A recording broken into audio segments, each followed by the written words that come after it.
So as mentioned, I'm a Paralympic athlete. And has anybody ever seen sledge hockey before? It's a pretty kick-ass sport that we play sitting down. I think it's one of the biggest draws in the Paralympics. There's many, in the Winter Paralympics we have like sit skiing, there's Paralympic snowboarding now. They do curling as well. But just being in Canada and being a hockey country, it's just pretty awesome to play like our biggest sport. So I brought my sled here to show you guys a bit today. What it is, if you haven't seen it in person, how we play the sport. For those who haven't, we play sitting down. I play with guys that are single-legged amputees, double-leg amps, guys that have things like cerebral palsy or spina bifida. And we push ourselves around on this unit with 2 hockey sticks. We have a left and a right stick, so you can be able to shoot both ways. We just take we have custom blades manufactured, which we purchased, and you take a shaft, you can find it just basically in a dumpster, and we just, because they're $200 sticks, we don't want to go buy one and break one. We take them out of the dumpster, we cut them down, you insert the blade, on the end you put a piece of wood in there, and screw in these picks, which are very sharp, very similar to figure skating picks. Some people do use them as weapons. We get asked pretty frequently. So it's not uncommon to be battling with somebody and just kind of throw a little jab in the ribs. You don't ever want to get caught because you'll be gone. But so you grab the top of the blades, jab them in the ice, you're pushing yourself around, and you get to the puck, you let your hand slide down the bottom, and you fire a puck with one wrist shot, top shelf. We can go bar down. Guys can shoot harder with one hand than people can with 2 hands. Our sled is composed of basically 3 main parts. You got like the frame, the nose, and a bucket. Everybody's is like designed the same way. The main difference would be just on the length and the width and sort of thing, and the height. On top we have snowboard bindings. You just ratchet yourself in tight. If you have legs or stumps, basically whatever you got, you just rest them in the front. Some guys will tape them in because when you go and throw a body check on a guy, your legs might fly out. And on the bottom we have 2 blades.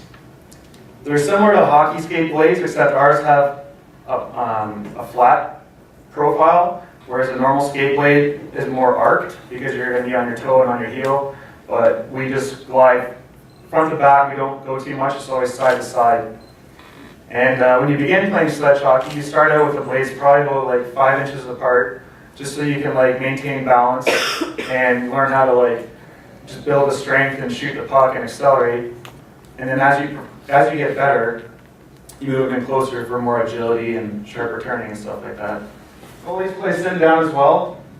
America's goalie has 2 legs, and he'll sit out with his legs in front. The blocker will be on the backside, glove will be in front.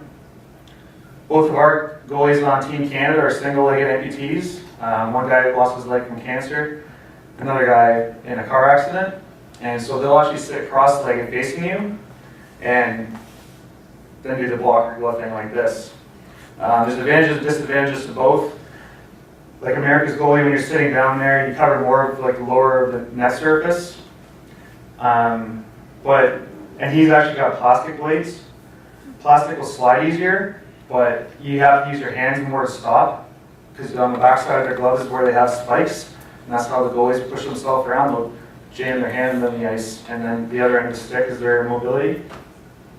The shorter goalies they're just more agile too, but they cover less of the bottom of the net, so it's a greater scoring chance, but they're going to be able to hop around and stop you.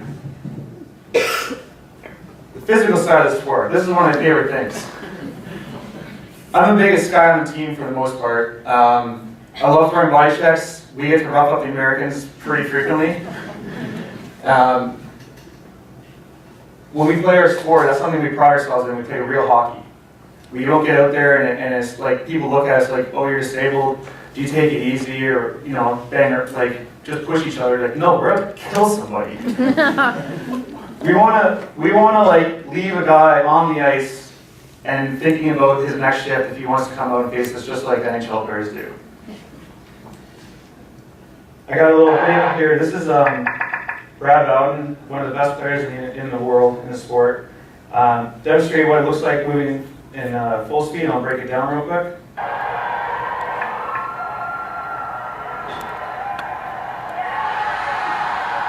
Celebrations always look pretty funny in sledge hockey.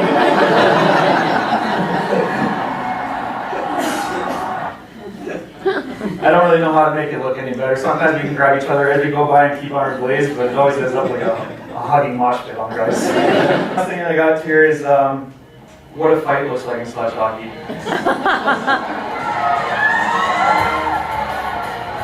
Kids always ask, like, do you fight? And as much as I would like to say yes, it doesn't happen often enough.